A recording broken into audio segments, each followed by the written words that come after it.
શું ચેન્જ થયું જ્યારે મેં મારા બિઝનેસને સિરિયસલી લેવાનું સ્ટાર્ટ કર્યું?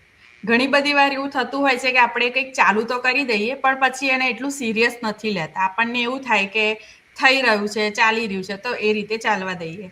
પણ જ્યારે આપણને આપણા ગોલ માટે આપણે બહુ જ પેલા હઈએ ને કે ના કશું બી થાય, મારે મારો ગોલ પૂરો કરવો છે, કે મેં ચાલુ કર્યું છે તો ડેફિનેટલી હું એના ઉપર કન્સિસ્ટન્ટ રહીશ. ઘણું બધું ચેન્જ થઈ જતું હોય છે જ્યારે આપણે સિરિયસલી લેતા હોઈએ છીએ. તો પહેલું તો એવું થાય કે આપણે કન્સિસ્ટન્ટ થતા થઈ જઈએ છીએ, બીકોઝ આપણને ખબર છે કે આપણે કેમ ચાલુ કર્યું છે. આપણો વાય સ્ટ્રોંગ હોય છે અને એ જ આપણને આગળ લઈ જાય છે, રાઈટ? અને પછી તમને મોટિવેશનની પણ જરૂર નથી પડતી. ઘણીવાર એવું થતું હોય કે આપણને મોટિવેશન મળે ને ત્યારે આપણે ચાલુ કરીએ, પણ જ્યારે તમે કંઈક વસ્તુને સિરિયસ લેવાનું ચાલુ કરો છો ત્યારે તમને એની પણ જરૂર નથી પડતી. અત્યારે તમે રોજ શો અપ થાવ છો તમારા બિઝનેસ માટે. થાય છે, રહે છે, કરો છો, પછી એવું લાગે, આપણે જાતે રિયલાઇઝ થઈ જાય કે ના કંઈક ને કંઈક તો લેક થઈ રહ્યું છે. મને કંઈક ને કંઈક એવું છે કે કશું મિસિંગ છે. અને ત્યારથી આપણે કન્સિસ્ટન્ટ પણ થઈએ છીએ, એવરીડે શો અપ પણ થઈએ. એવું ભલે ગમે તેટલું કામ આવી જાય, એવું લાગે કે ના આજે નથી કરવું, પણ તો બી આપણને આપણો ભય યાદ આવે કે મેં કેમ સ્ટાર્ટ કર્યું હતું. અને આપણે એ ભય તરફ વધારે કામ કરીને આપણે એવરીડે શો અપ થવાનું બી ચાલુ કરીએ છીએ. સો ઘણા બધા એવા ચેન્જીસ આવતા હોય છે જ્યારે આપણે સિરિયસલી લઈએ છીએ, ત્યારે આપણને પ્રોગ્રેસ પણ દેખાવાની સ્ટાર્ટ થઈ જાય છે, આપણો ગ્રોથ દેખાવાનો સ્ટાર્ટ થઈ જાય છે. અને મોટામાં મોટી વસ્તુ એ છે કે આપણું માઇન્ડસેટ ચેન્જ થાય છે. આપણે જ્યારે વસ્તુને સિરિયસલી લેવાનું ચાલુ કરીએ છીએ, લાઈક બિઝનેસ કરી રહ્યા છે, જોબ કરી રહ્યા છે, કે કંઈ બી તમારો ગોલ છે, તમે એને સિરિયસ લેવાનું ચાલુ કરો છો ત્યારે તમારું માઇન્ડસેટ ચેન્જ થાય છે, તમારી હેબિટ્સ ચેન્જ થાય છે, રાઈટ? તમે ગ્રોથ જોઈ શકો છો અને તમારામાં કોન્ફિડન્ટ વધતો જાય છે. કંઈ બી નવું સ્ટાર્ટ કરવા જઈ રહ્યા છો કે કંઈ નવી વસ્તુ બી શીખી રહ્યા છો, એને તમે ડે ટુ ડેમાં એવરીડે કન્સિસ્ટન્ટ રાખીને કરશો, હેબિટ બનતી જશે ને તમને જાતે કોન્ફિડન્ટ આવતો જશે. જ્યારે આપણામાં કોન્ફિડન્ટ આવે ને તો આપણે બહુ સ્ટ્રોંગ ફીલ કરીએ કે ઓ મેં આ પાસ કરી દીધું, મેં અચીવ કરી લીધું, મેં આ ક્રેક કરી લીધું. કોઈ બી સ્ટ્રેટેજી હોય ના માઇન્ડમાં બેસતી હોય પછી આપણને થાય કે ના આની પાછળ પડવું જ છે મારે, કેમ નથી થતું, કે શું છે. અને જો એ સોલ્યુશન આપણે કાઢી નાખીએ તો આપણને વધારે કોન્ફિડન્ટ આવી જાય કે ના ના હવે તો હું આ કરી જ શકું છું. સો ડેફિનેટલી એ વસ્તુ છે કે જ્યારે આપણે આપણા બિઝનેસને સિરિયસ લેવાનું સ્ટાર્ટ કરીએ છીએ ત્યારે આપણો ગ્રોથ થાય છે, આપણું માઇન્ડસેટ ચેન્જ થાય છે, કોન્ફિડન્સ બિલ્ડ કરીએ છીએ, આપણું નોલેજ બી વધે છે, બીકોઝ આપણે વધારે શીખવાનું ચાલુ કરીએ છીએ, રાઈટ? આપણી લર્નિંગ સ્કિલ બી સ્ટાર્ટ કરીએ છીએ. સો નવી નવી સ્કિલ બી આપણે એડ કરતા જઈએ છીએ અને આપણું નોલેજ બી એ રીતે ગેઇન થતું રહે છે. અને મેઇન આપણે સક્સેસ બાજુ વધારે સ્ટેપ્સ આપણે વધી રહ્યા છીએ.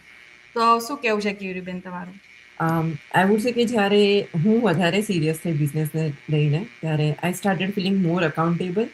પહેલાં એવું હતું કે ચલો 3 પોસ્ટ કરવાની છે, નથી કરવાની, ચાલશે, કોઈ બી ટાઈપની પોસ્ટ બનાવી દો.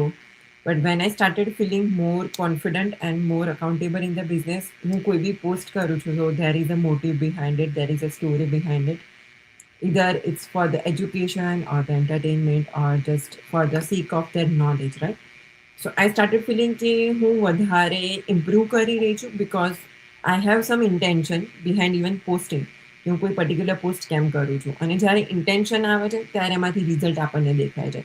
મારી પાસ્ટની પોસ્ટ જોશો ફોર એક્ઝામ્પલ કહું like 4 years back, 3 years back. So most of something it was related to the motivation only. ક્યાંયથી બી પોસ્ટર બનાવી દીધું, પોસ્ટ કરી દીધું. But now I put in efforts more. હું પોસ્ટ કરું છું તો મારે કોને હું એ મેસેજ પાસ ઓન કરવા માંગુ છું કે હું કઈ વસ્તુ પર ફોકસ કરવા માંગુ છું. It's in my whether it's my journey or business side or my personal belief or my motivation. So હું બહુ બધા aspects ને એમાં કવર કરવા લાગી. Apart from them I feel more dedicated કે ના આ વસ્તુ મારા ટાઈમ સુધીમાં કમ્પ્લીટ કરવાની છે. Whether it's to do the business followups, જે બિઝનેસની ઇન્ક્વાયરી આવે છે, I started doing more dedicatedly. પહેલાં ઘણી બધી વખત like definitely 2 years back I felt કે કોઈએ મને મેસેજ કર્યો હોય 2-3 દિવસ પહેલાં, લાઈક 2-3 દિવસ કન્સિસ્ટન્ટલી ફોલોઅપ કર્યું હોય અને then something comes up in life અને હું એ વસ્તુ ભૂલી ગઈ. દેન પછી આફ્ટર 15 days મને યાદ આવે કે ચાલો પેલા પર્સનને ફોલોઅપ કરવાનું છે, then I do the followup. But now I feel I am more accountable in that as well કે હું કન્સિસ્ટન્ટલી એ વસ્તુ કરી રહી છું. અને જેમ ધરતીબેને કીધું એમ કે ડેફિનેટલી જે તમે વસ્તુ રેગ્યુલરલી કરો છો એ વસ્તુ તમારા કોન્ફિડન્સને બિલ્ડ કરે છે, તમારી સ્ટોરીને, તમારી જર્નીને વધારે સ્ટ્રોંગ બનાવે છે.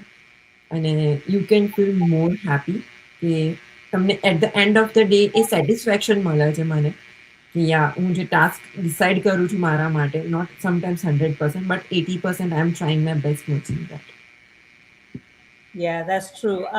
મેં જ્યારે ચાલુ કર્યું ત્યારે મારી ડોટર્સના વેડિંગ અબાઉટ ટુ બધું પ્લાનિંગ સ્ટાર્ટ થવાનું હતું, પણ ત્યારે ઓપોર્ચ્યુનિટી આવી ને આઈ ગ્રેબ્ડ ઇટ. પણ જ્યારે સ્ટાર્ટ કર્યું ત્યારે હું ટ્રેનિંગ કરતી હતી, પોસ્ટ કરતી હતી, પણ બધું લાઈક હોબીની જેમ ટ્રીટ કરતી હતી. આઈ વોઝન્ટ ટેકિંગ ઇટ સિરિયસલી, કે બિકોઝ ટાઈમ પણ ઓછો હતો. મેં લર્ન કરતી હતી. પણ પછી જ્યારે લાઈક બેવ ડોટર્સના વેડિંગ પૂરા થયા ત્યારે then I started asking myself કે હું ખાલી ઇન્ટરેસ્ટેડ જ છું કે આ કમિટમેન્ટ છે મારે માટે.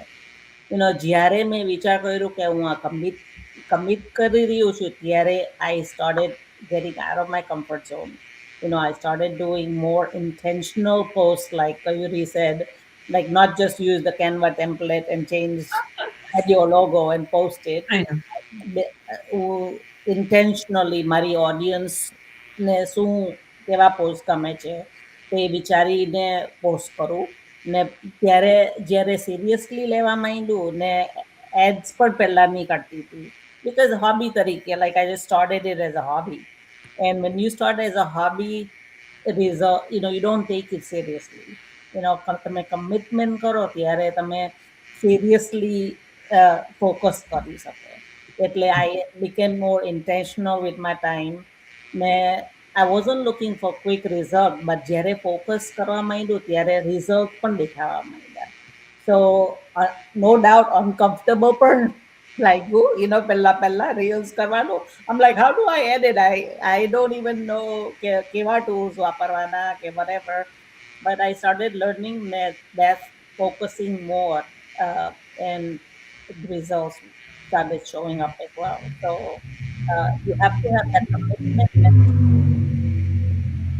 અને એવું નથી કે અમારા બિઝનેસ અમે જ્યારે સિરિયસ લેવાનો ચાલુ કર્યો ત્યારે ખાલી અમારા બિઝનેસમાં ઇમ્પ્રૂવ થયું કે રિઝલ્ટ મળ્યું. અમારા પોતાનામાં બી અમે એટલું ચેન્જીસ જોયા છે, એટલું ઇમ્પ્રુવમેન્ટ જોયું છે, એટલો ગ્રોથ જોયો છે. સો એવું નથી કે તમે કઈ વસ્તુને સિરિયસ લઈ રહ્યા છો તો ખાલી તમે એના ઉપર પર્ટિક્યુલર જ તમે ગ્રોથ જોઈ શકો છો. તમે તમારા સેલ્ફમાં બી એટલો જ ગ્રોથ જોઈ શકો છો. જેવું કેયુરીબેન ને રેખા આંટીએ કહ્યું કે અમારા પોસ્ટ હતા, અમારા લાઈવ્સ હતા, બહુ બધા ડિફરન્ટ હતા. ઇવન અમે અત્યારે જાતે બી પાછળ જઈને જોઈએ તો બી અમને એવું થાય કે અમે આવા પોસ્ટ બનાવતા હતા, અમે આવા લાઈવ્સ આવી રીતે કરતા હતા, રાઈટ? સો જ્યારે કંઈક વસ્તુનું સિરિયસ લેવાનું ચાલુ કરીએ ને ત્યારે આપણે ઇમ્પ્રૂવ કરવાનું સ્ટાર્ટ કરીએ, આપણે શીખવાનું ચાલુ કરીએ. આપણને એવું થાય કે મને હું આ નવી વસ્તુ શીખું ને હું એમાં મારું બેટર કરી શકું, કેમ નહીં, રાઈટ? બિકોઝ અગેન આપણે ઓનલાઈન બિઝનેસ કરી રહ્યા છીએ, આપણું પ્લેટફોર્મ ડિજિટલ છે અને આપણે જે બી ઇન્ફોર્મેશન, જે બી કોન્ટેન્ટ ક્રિએટ કરીને ડિલિવર કરી રહ્યા છે, it's all about for our audience, કે એમને અમે સારામાં સારી ને બને એટલી અમે ઇન્ફોર્મેશન શેર કરી શકીએ. સો ડેફિનેટલી બેટર બનવું જ પડે, કંઈક બેટર રિઝલ્ટ જોઈએ તો તમારા લોકોને બી તમારું જો ફ્યુચર તમારે ચેન્જ જોવા હોય ને તમે સિરિયસ હોય તમારા ગોલ્સ ઉપર, તમે જે બી સક્સેસ જોઈ રહ્યા છો એના ઉપર, તો ડેફિનેટલી તમે રોજ શો અપ થવાનું સ્ટાર્ટ કરો, થોડું વધારે સિરિયસ લેવાનું ચાલુ કરો અને તમે જાતે જ તમારા સેલ્ફ અને તમારા જે બી કામ કરી રહ્યા છો એમાં તમે ઇમ્પ્રુવમેન્ટ જોશો.